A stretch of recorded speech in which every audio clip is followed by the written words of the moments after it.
साथियों नमस्कार। आज फेसबुक लाइव के माध्यम से एक विषय पर चर्चा करना चाहेंगे। बात यह है कि मौजूदा जो भाजपा की केंद्र में नरेंद्र मोदी जी की सरकार है और उत्तर प्रदेश में योगी आदित्यनाथ की सरकार है, इनके गलत नीतियों का विरोध कितना जोखिम भरा है, इस पे चर्चा करते हैं। और कितने लोग हिम्मत जुटा पाते हैं इस सरकार के खिलाफ आवाज उठाने की। सरकार की गलत नीतियों के खिलाफ अगर आप आवाज उठाएंगे तो सरकार आपके खिलाफ दमन की कार्रवाई करेगी। बात यह है कि भ्रष्टाचार का मामला हो, सरकार का गरीबों से वसूली का मामला हो, कोई भी मामला हो, सरकार आपके खिलाफ दमन का रास्ता अपनाएगी और आप कुछ नहीं कर पाएंगे। और क्यों नहीं कर पाएंगे उस पर भी बात करते हैं। एक उदाहरण से शुरुआत करते हैं। बनारस में अगर देखा जाए, शहर बहुत पुराना है और बहुत तेजी से विकास भी हुआ है, शहर का विस्तार भी बहुत तेजी से हुआ है। शहर में 90% जो मकान हैं, जो पुराने हैं, जो पहले से बने हैं या जो अभी छोटे छोटे मकान बन रहे हैं, वो सब लगभग 90% मकान ऐसे हैं जो कि बिना नक्शे के पास कराए बने हैं। जो कमर्शियल कॉम्प्लेक्स हैं वो तो खैर भाई उनकी मजबूरी है, वो शर्त के अनुसार कमर्शियल कॉम्प्लेक्स या कमर्शियल भवन नक्शा पास करा के ही बनते हैं। बनारस की बात इसलिए कर रहे हैं क्योंकि हम बनारस से हैं और बनारस के लोग जुड़े हैं, तो बनारस के लोगों को ये जानना भी होगा कि कैसे भवन बनते हैं। जैसे ही आप अपना घर बनाने की सोचेंगे और निर्माण कार्य शुरू होगा तो बीडीए के कुछ लोग आ जाएंगे, नगर निगम के कुछ लोग आ जाएंगे, उनके लोग भी हैं जो कि सूचना देंगे और वो आ जाएंगे और होगा ये कि कुछ पैसे ले दे के काम शुरू हो जाएगा। काम शुरू हो जाएगा, भवन बन जाएगा। अगर आप सत्ता के करीबी हैं तो हो सकता है कुछ सहूलियत से काम हो जाए, बिना पैसा दिए भी काम हो सकता है। और अगर सत्ता के विरोधी हैं तो आपके खिलाफ कार्रवाई होने लग जाएगी। अगर कोई व्यक्ति सरकार की गलत नीतियों का विरोध करता है, ऐसी स्थिति में उसके खिलाफ कुछ भी कार्रवाई हो सकती है, वो इसके लिए तैयार।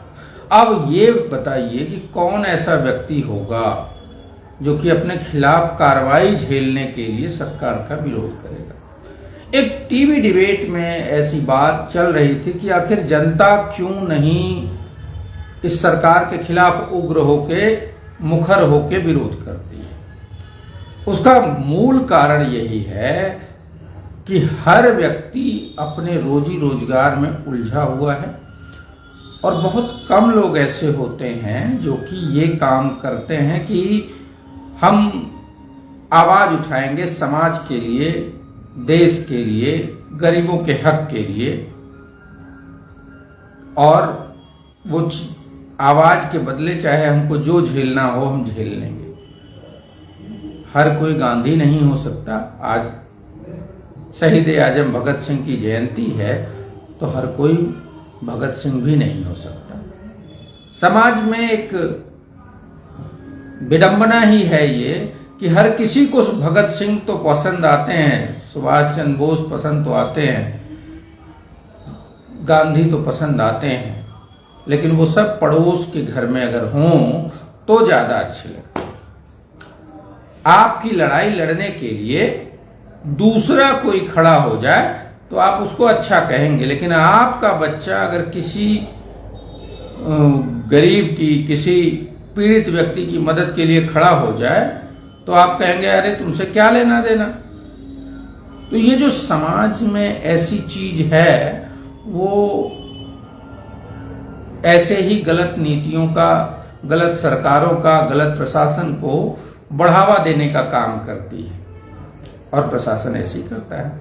अब आप सोचिए, जिस बनारस शहर में 90%, 80%, ये आंकड़ा ऊपर नीचे हो सकता है, इतने घर मकान अवैध हैं, मतलब अवैध क्या कहिए,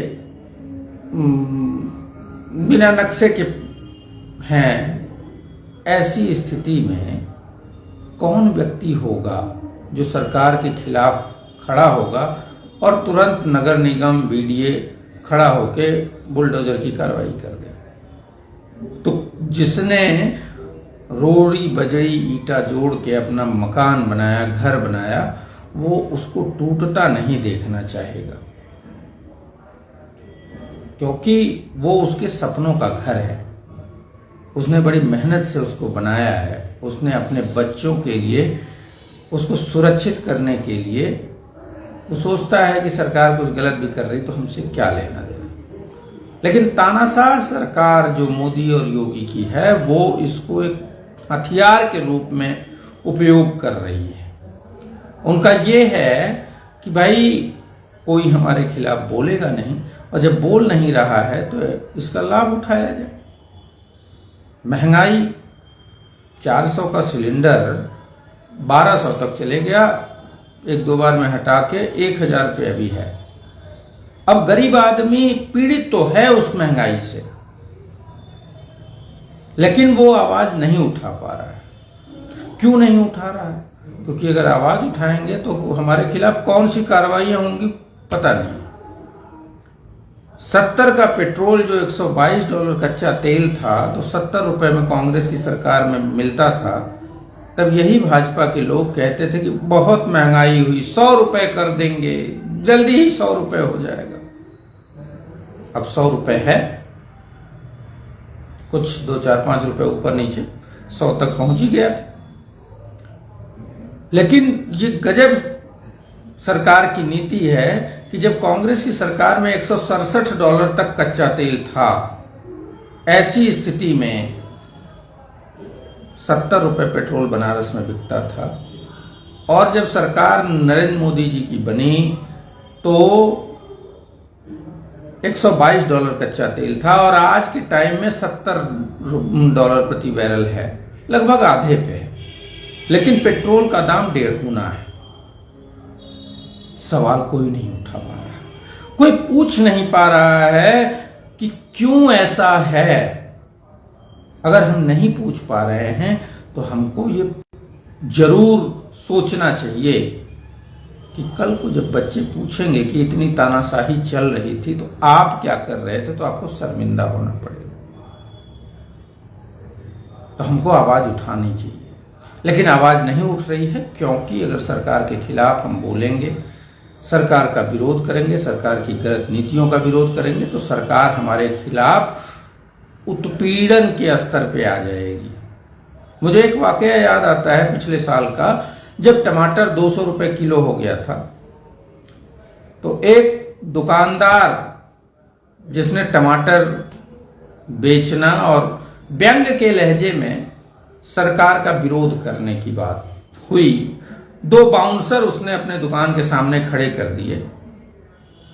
इससे क्या हुआ? ना उसने कुछ कहा सरकार के खिलाफ, ना कुछ, लेकिन जो संदेश था वो ये था कि टमाटर बहुत महंगा है और बाउंसर से भी सुरक्षा करने की स्थिति हो सकती है। इससे योगी सरकार को बहुत गुस्सा आया और नगर निगम की नोटिस उसके घर जाने लगी।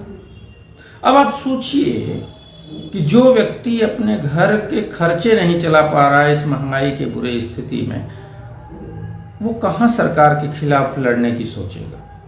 तो ये सरकार दमनकारी नीति से आपके सवाल पूछने के हक को भी कुचल रही है और आपको डरा रही है कि हमारे खिलाफ बोलोगे तो तुम्हारे खिलाफ दमन की कार्रवाई होगी। तो या तो हम डर जाएं, और सच्चाई ये है, देखिए, ये इसको कहने में या आपको स्वीकारने में कोई गुरेज नहीं होगी आप सभी को कि 100 में 2, 4, 5, 10 लोग ही ऐसे होते हैं जो कि अपने काम को छोड़ के समाज की, देश की, गरीबों की, वंचितों, शोषितों की आवाज उठाते हैं और इस बात की परवाह किए बगैर उठाते हैं कि हमारे खिलाफ कोई दमन की कार्रवाई हो जाएगी। तो मेरा ये कहना है कि अगर सरकार के खिलाफ आप नहीं बोल पाते हैं तो कुछ लिखिए। पहले तो बोलना चाहिए। अगर बोल नहीं पाते हैं तो कुछ लिखिए। लिख नहीं पाते हैं तो उनका सहयोग कीजिए जो आपकी आवाज उठा रहे हैं। अगर उनका सहयोग नहीं कर सकते हैं, मनोबल नहीं बढ़ा सकते हैं, तो कम से कम उनका मनोबल मत गिराइए, क्योंकि वो आपके हिस्से की लड़ाई लड़ रहे हैं, जो आप लड़ने से डर रहे हैं। जिस लड़ाई को आपको नहीं लड़ रहे, आप नहीं लड़ रहे हैं और आपके हिस्से की वो लड़ाई लड़ रहे हैं, तो कम से कम उनके मनोबल को मत गिराइए, उनका सहयोग कीजिए। क्योंकि जब आपकी लड़ाई वो लड़ रहे हैं तो उनके खिलाफ FIR की कार्रवाई होती है, मुकदमे होते हैं, उनके घर की जांच हो जाती है, बहुत सारी चीजें होती हैं। मुकदमों में फंसाया जाता है। पुलिस वाले सरेआम कहते हैं कि हम तुमको मुकदमे में फंसा देंगे, तुम्हारा खाल खिंचवा लेंगे। अब सोचिए, जब पुलिस वाला उस व्यक्ति को खाल खींचने की बात करता है तो वो कितना डर जाता होगा। आप अपने ऊपर सोचिए कि अगर आपको कोई पुलिस वाला कहे कि अभी खाल खींच लेंगे तुम्हारी, तो आप क्या करेंगे? तो सोच लीजिए कि इतना प्रताड़ना सहकर वो व्यक्ति अगर आपकी लड़ाई लड़ रहा है तो आपको उसके साथ खड़े होने की जरूरत है। सामने आकर अगर आप उसका साथ नहीं दे सकते हैं तो पीछे से खड़े हों। वो भी नहीं कर सकते हैं तो कम से कम ऐसी बातें मत करिए जिससे उसका मनोबल गिरे, उसका मनोबल टूटे। सरकार उत्पीड़न, अब सोचिए कि इतनी सारी बिल्डिंगें अगर शहर में बिना नक्शे के पास हैं, बहुत सारे नियम कानून हैं, किसी भी चीज में सरकार के पास इतना पावर है कि आप अगर दुकान चला रहे हैं तो वो GST के नाम पे उत्पीड़न शुरू कर देगी, बाट माप के नाम पे उत्पीड़न शुरू कर देगी, आपके मकान के नक्शे को लेके उत्पीड़न शुरू कर देगी, आपके बिजली काटी जा सकती है। और आप अगर 2 इंच सड़क पे बढ़ गए होंगे तो आपका पूरा घर तोड़ दिया जाएगा। हमको एक बात याद आती है कि महाराष्ट्र में जब महाविकास अघाड़ी की सरकार थी और आज की वर्तमान भाजपा की सांसद कंगना रनौत जो किसानों के खिलाफ अनर्गल प्रलाप कर रही हैं और कह रही हैं कि किसानों के जो कानून वापस लिए गए थे उसको फिर से ले आना चाहिए, तो उनको शायद वो किसानों के दर्द नहीं पता है। 750 किसानों की शहादत हो गई थी, तो उनको क्या फर्क पड़ना है? उनको फिल्म करना है, करोड़ों में खेलना है और सत्ता के साथ बैठी है तो वो कुछ भी बोलना चाहती है। लेकिन किसान समझता है कि जो हजारों लाखों किसान दिल्ली के बॉर्डर पे बैठे थे और 750 किसान शहीद हो गए, वो पूरे देश के किसानों की आवाज थे, वो पूरे देश के किसानों की बात कर रहे थे। तो किसानों के उन आंदोलन में अगर आप शामिल नहीं हो सकते हैं तो कम से कम अपने क्षेत्रों में किसानों के उस आंदोलन के खिलाफ जो चट्टी चौराहों पे बात हो रही है, जो सत्ता द्वारा प्रायोजित है कि किसान वो वहाँ हत्यारे हैं, बलात्कारी हैं, ये सब कह के जो उन किसानों का अपमान किया जा रहा है, उनको जवाब दीजिए, उनको बताइए कि नहीं ये गलत बात है, क्योंकि वो पूरे देश के किसानों को रिप्रेजेंट करते हैं, उनके हक की बात करते हैं। बात हो रही थी कंगना रनौत की। महाविकास अघाड़ी की जो सरकार थी, कंगना रनौत का सड़क पे जो छज्जा था उसको अगर BMC ने तोड़ा तो भाजपाई उसके लिए बहुत हंगामा करने लगे थे। लेकिन अब अगर बनारस की बात कर ले तो भाजपा के बहुत बड़े बड़े नेताओं के, विधायक, मंत्री सबके अवैध निर्माण को सरकार आंख मूंद करके छोड़ देती है। तो सत्ता के साथ अगर आप खड़े होते हैं तो आप इलीगल चीजों का मजा ले लेते हैं। ये भाजपा का ट्रेंड है। अपराध, मुझे सोचना होगा, आप सभी को सोचना होगा। कुछ डिबेट्स में मेरे साथ ऐसे लोग मिले जो बातें करते थे।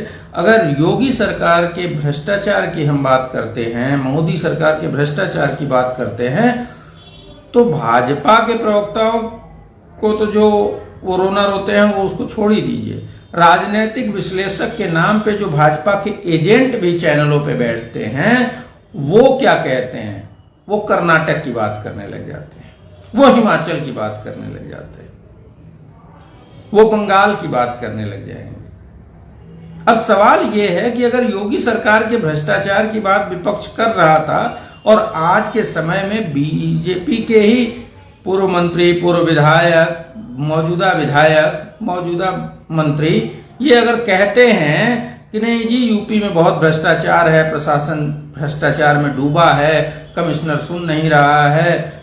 अभी ताजा मामला है, आगरा के एक विधायक ने कहा कि योगी सरकार में कमिश्नरेट जो है वो कमीशन का रेट तय करने वाला विभाग बन गया है। अब इस बात से तस्दीक होती है। एक डिबेट में मेरे साथ भाजपा के प्रतिनिधि जो बैठे थे उन्होंने साफ साफ कहा कि हाँ जी ये हो रहा है, तो हमारे विधायक जी कहते हैं वो सही कह रहे हैं। मतलब इकबालिया बयान भी हो गया, जुर्म कबूल भी कर लिया एक तरीके से भाजपा के नेता ने कि हाँ जी भ्रष्टाचार है इसलिए वो कह रहे हैं। अब इस स्तर पे आकर भी जब इस पे डिबेट में हम बात करते हैं कि नहीं योगी सरकार भ्रष्टाचार में डूबी है, मोदी सरकार भ्रष्टाचार में डूबी है, तो राजनीतिक विश्लेषक और भाजपा के लोग कर्नाटक की बात करते हैं। आज ही कर्नाटक के कोर्ट ने निर्मला सीतारमण, जेपी नड्डा, बीजेपी के तत्कालीन अध्यक्ष और वर्तमान अध्यक्ष, इन सभी के खिलाफ एफआईआर दर्ज करने का आदेश दिया है। और आरोप क्या था? आरोप में दम था, इसीलिए प्राथमिकी दर्ज करने के लिए इतने बड़े नेताओं के लिए कोर्ट ने कहा यह था कि इलेक्टोरल बॉन्ड में जबरदस्ती डोनेट करने के लिए जबरन वसूली का आरोप है। अब सोचिए कि राफेल में भ्रष्टाचार हुआ, हमारे देश का पैसा गया, हमारे देश के गरीबों का पैसा गया, और हमारी सरकार कहती है जांच नहीं होगी। यहां न जांच होती है ना यहां इस्तीफे होते हैं। और फ्रांस की सरकार ने जो जांच किया उसमें उसने कहा कि इसमें बहुत बड़ा कमीशन खोरी हुई है। सोच लीजिए, जिसके पास पैसे गए वो कह रहा है। अब अगर हम बात करेंगे भ्रष्टाचार की जांच की तो मोदी जी रोने लग जाएंगे। मोदी जी का हरियाणा का एक बयान मैं सुन रहा था, उन्होंने कहा कि नौकरियां बंद कर दी कांग्रेस ने। अरे कितना सफेद झूठ बोलते हैं मोदी जी। आपको शायद उससे कोई फर्क नहीं पड़ता, झूठ माने आपके लिए प्रवचन लगता होगा, क्योंकि जो जिनका कोई बात। आखिर क्या ऐसा है कि अगर अयोध्या में किसी और रेप की बात की जाएगी तब तो भाजपाई खूब चिल्लाएंगे, लेकिन जैसे ही बात भाजपा नेताओं की आ जाएगी वहां सब मौन हो जाएंगे। एक मामला अभी दरिंदगी का आया, जघन्यतम बर्बर अपराध है कि एक विद्यालय के प्रबंधक और उसके पिता ने और कुछ और लोगों ने मिलके एक 11 साल के बच्चे को तंत्र मंत्र के चक्कर में मार डाला, और उसकी गाड़ी पर बीजेपी का झंडा है। ये लोग झंडे की बड़ी बात करते हैं। सवाल यह है कि उस व्यक्ति का अपराध करने में इतना मनोबल बढ़ गया कि वो अपने विद्यालय में, अपने हॉस्टल में जो बच्चा रह रहा था, पढ़ रहा था, उसको मार डाला, इसलिए कि बलि चढ़ा देंगे तो हमारे विद्यालय की ख्याति हो जाएगी। वो उसका मन इतना मनोबल बढ़ा कैसे? अगर इसकी बात की जाए तो पता आपको चलेगा कि वो भाजपा के साथ जुड़ा था और वो अपनी कार में भाजपा का झंडा लगा के चलता था। ये झंडे झंडे झंडे झंडे खूब करते हैं भाजपा के लोग। इससे तो समझ आया ना कि जिस गाड़ी में भाजपा का झंडा, उस गाड़ी में बैठा भाजपाई गुंडा। यह है तो ये प्रमाण है। भाजपा के लोग मिथ्या प्रलाप करते हैं, लेकिन भाजपाई गुंडे भाजपा का झंडा लगा के प्रशासन के लोगों को पीट देते हैं, पुलिस को, दरोगा को पीट देते हैं। गोरखपुर में कुलपति को भाजपा की जो एबीवीपी संगठन है उन्हें बीसी को पीट दिया। अब सोच लीजिए, दरोगा जी भी मारे गए उसी में। बनारस के चौराहे पे एक दरोगा जी को भाजपाई गुंडों ने मिलकर पीट दिया। एफआईआर तक दर्ज नहीं हो रही थी। हमको ये इस बात पे चर्चा करनी होगी। अगर हम इस बात पे चर्चा नहीं कर पा रहे हैं, इस बात के लिए चिंतन नहीं कर पा रहे हैं, तो क्या हम जिंदा हैं? क्या हम समाज में जीने योग्य हैं? कि किसी गलत चीज के खिलाफ अगर हम बोल नहीं पा रहे हैं, डरे सहमे हैं, या भेद करने लग जा रहे हैं कि यहां कांग्रेस की सरकार है तो यहां के लिए बोलना है, यहां भाजपा की सरकार है तो यहां नहीं बोलना है। अगर इस तरीके की हमारी विकृत सोच है तो सोचिए, हमको चिंतन की जरूरत है। शायद हम समाज में रहने के लायक हैं कि नहीं, इस बात के लिए सोचिए। और यह भी सोचिए कि जिस बलात्कार को हम दो तरीके से वर्गीकृत करते हैं कि ये भाजपा की सरकारों में हुआ है और ये विपक्ष की सरकारों में हुआ है, एक में हमको खूब हल्ला करना है, एक में हमको मौन रहना है। अगर ये हमारी प्रवृत्ति है तो कल को जब आपके अपने बहन या बेटी के साथ रेप जैसी जघन्यतम घटना होगी, तब आप क्या करेंगे? तब भी आप ये देखेंगे कि भाजपा की सरकार है या विपक्ष की सरकार है। जब कल आपका घर ढहा दिया जाएगा, जिसको आपने मेहनत से बनाया है, अपने बच्चों के भविष्य के लिए बनाया है, उस दिन आप क्या सोचेंगे कि भाजपा की सरकार है? महंगाई पे एकदम मौन है, बेरोजगारी पे एकदम मौन है। जो बड़े बड़े भाजपा के लोग हैं वो भी डरे सहमे हैं, उनके भी बच्चों को नौकरी नहीं है, लेकिन वो डरे सहमे हैं। एक संघ से जुड़े हुए साथी से बात हो रही थी, उसने कहा, अरे तुम क्या जानो, बाप दादा ने जो घर मकान बनाया है, जो जमीन प्रॉपर्टी बनाई है, अगर सरकार के खिलाफ बोलेंगे तो सब सीज हो जाएगा, सीलिंग में चले जाएगा, तो तुम्हारा क्या जाएगा, मेरा न चले जाएगा। मतलब ये डर के आलम में संघ और भाजपा के लोग भी हैं, बाकी जनता को तो भूल जाइए। मैं यही कहना चाह रहा हूं कि अगर हम अपने लोकतंत्र को भूल गए हैं, हम ये भूल गए हैं कि हमारे अधिकार हैं कि हम अभिव्यक्ति कर सकते हैं। असहिष्णुता की बहुत बात चली, अभिव्यक्ति की आजादी की बात हो रही थी। आज अभिव्यक्ति है क्या? क्या हम बोल पा रहे हैं कि हम स्वतंत्र देश के नागरिक हैं और सरकार गलत करेगी तो हम इसके खिलाफ मुखर होकर बोलेंगे? नहीं बोलेंगे, नहीं बोल रहे हैं। चूंकि एक चर्चा में ये विषय आया था कि क्या कारण है कि जनता मौन है। सवाल खड़े ही होंगे कि जो जनता 400 के सिलेंडर पे बहुत महंगाई कर रही थी, वो 1000 की सिलेंडर पे काहे मौन है? वो सिलेंडर भराना बंद कर चुकी है लेकिन मौन है। चुनाव में जो भाजपा के नेता हैं वो बेहिसाब आचार संहिता का उल्लंघन करते हैं, हिंदू मुस्लिम करते हैं, नफरत फैलाते हैं। योगी जी एक मुख्यमंत्री होकर चुनावी सभा में कहते हैं कि मुल्ले अब राम राम कह रहे हैं। इसका क्या लेना देना है? और इस बात को कहने पे इलेक्शन कमीशन मौन क्यों है? अरे भाई, अच्छी बात है ना, अगर दूसरे धर्म का आदमी हमारे धर्म का आदर करे तो वो अच्छी बात है, लेकिन इसको टूल बना के आप राजनैतिक रोटी सेकते हैं, ये आचार संहिता का उल्लंघन है।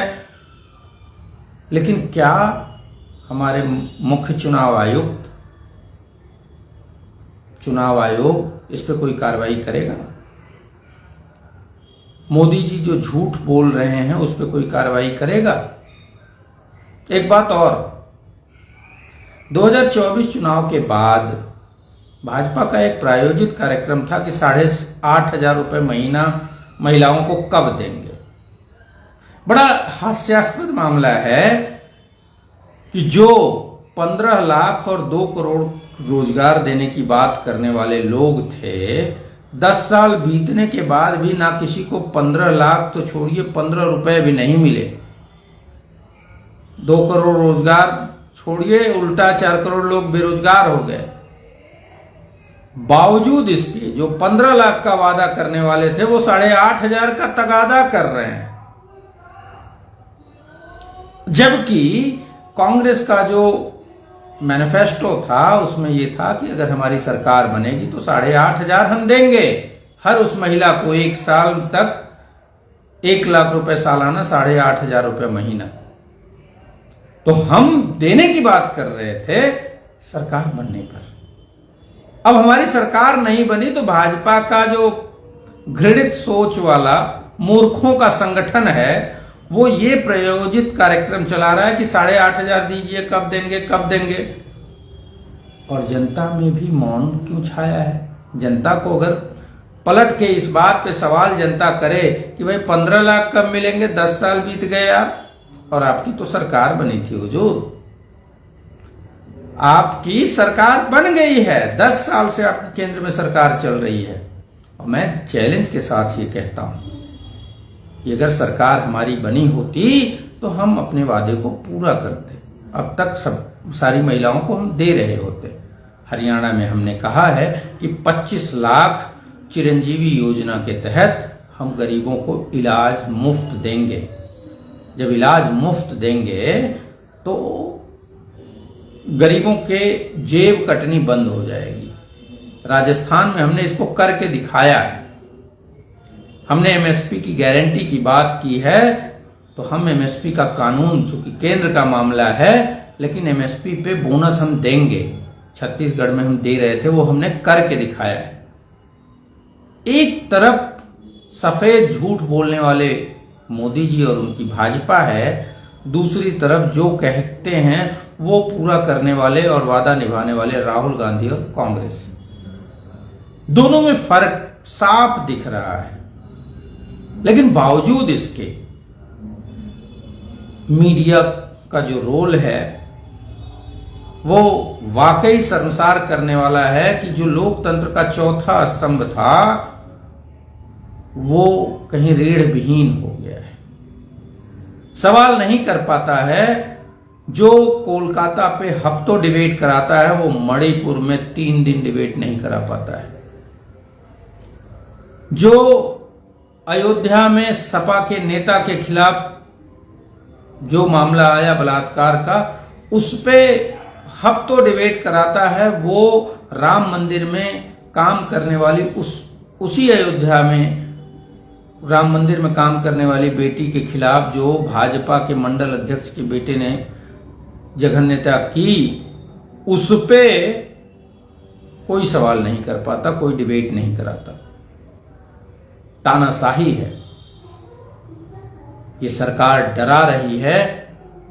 और डराने का एक प्रमाण और, यही निर्मला सीतारमण जो वित्त मंत्री हैं, उनका एक भाजपा के सदस्यता अभियान का कार्यक्रम था जिसमें शायद वो एक अन्नपूर्णा स्वीट्स के मालिक, सदस्य भी अन्य भी हो सकता है, गए हों।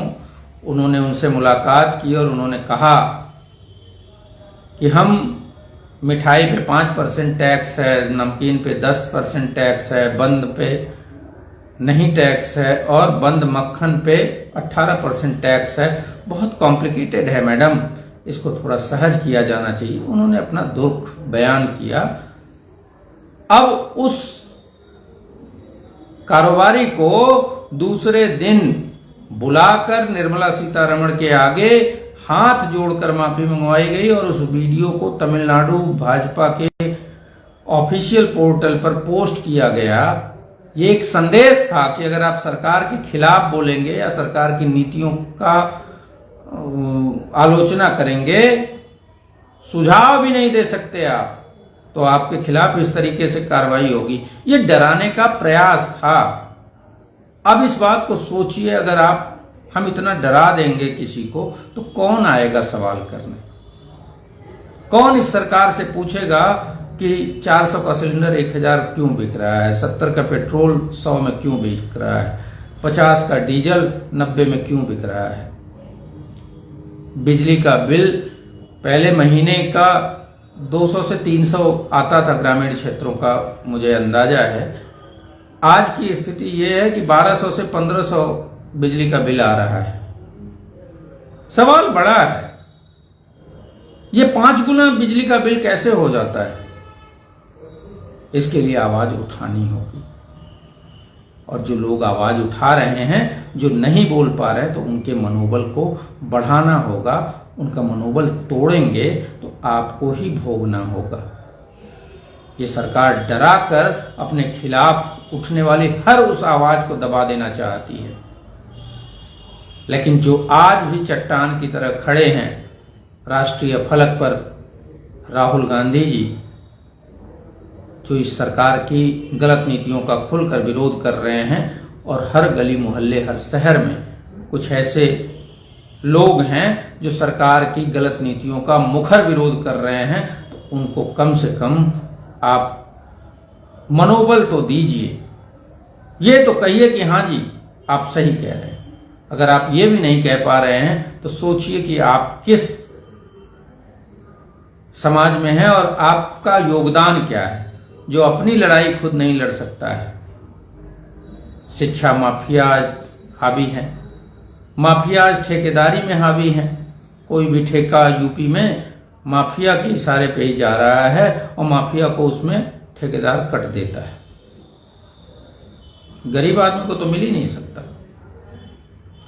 तो हमको इन चीजों के लिए सोचना होगा और सरकार के खिलाफ आवाज उठाना। वाकई आज भाजपा के शासन में सरकार की गलत नीतियों के खिलाफ आवाज उठाना बहुत जोखिम का काम है, और ये जो जोखिम का काम लोग कर रहे हैं उनके साथ खड़े होइए, उनको बकअप कीजिए, उनका मनोबल मत तोड़िए, क्योंकि उनका मनोबल तोड़ेंगे तो वो आप ही की लड़ाई लड़ रहे हैं।